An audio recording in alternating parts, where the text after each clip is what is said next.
د لوګر ولایت د مرکز پل علم پاتخابشاني سیمې د شهید ملا نور محمد چکډیم د بنسټ ډبرې ایښودو په مراسمو کې د اوبو او انرژي وزیر ملا عبداللطیف منصور، د لوګر والي او ځایي مسؤلینو ګډون کړی و. د اوبو او انرژي وزیر اوسنی وضعیت د هیواد د آبادۍ لپاره زرین چانس وباله او ویل چې سږکال د لوګر ولایت د بندونو جوړولو لپاره د اوبو او انرژي وزارت په چوکاټ کې 140 میلیون افغانۍ بودیجه ځانګړې شوې او د ورته نورو پروژو پر تطبیق یې ټینګار وکړ.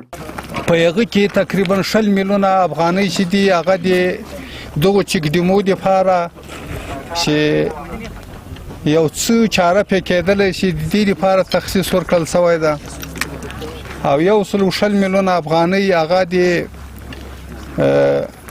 هغو پروژو دپاره دي چې هغه د هغو پخوا کارونه سوي دي او اوس ترمیم ته ضرورت لري. د لوګر د فرعي سندیزي حوزې رئیس وایي چې دا چک ډیم د مرکز پل علم اړوند په بدخابشاني سیمه کې په 2 متره لوړوالي او 3.5 متره عرض داسې باندې 15.5 میلیون افغانیو پر ارزښت د فرعي سندیزي حوزې ریاست په مالي ملاتړ د 3 میاشتو په موده کې جوړیږي. د دې په خاطر مخالي یو چک ډیم چې هغه ډیر موثر وو او غټ چک ډیم هغه مو د لوګر په ولایت کې فتخایشانه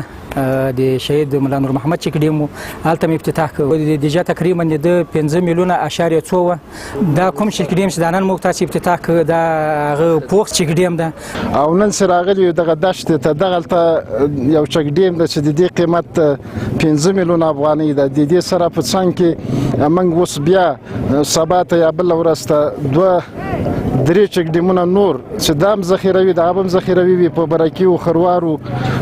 په سرخو په خوخۍ کې افتتاح کوو. دا یادونې وړ ده چې د شهید ملا نور محمد دا نوی جوړیدونکی چک ډیم به د 1204 متره مکعبه اوبو د زیرمه کولو ظرفیت ولري.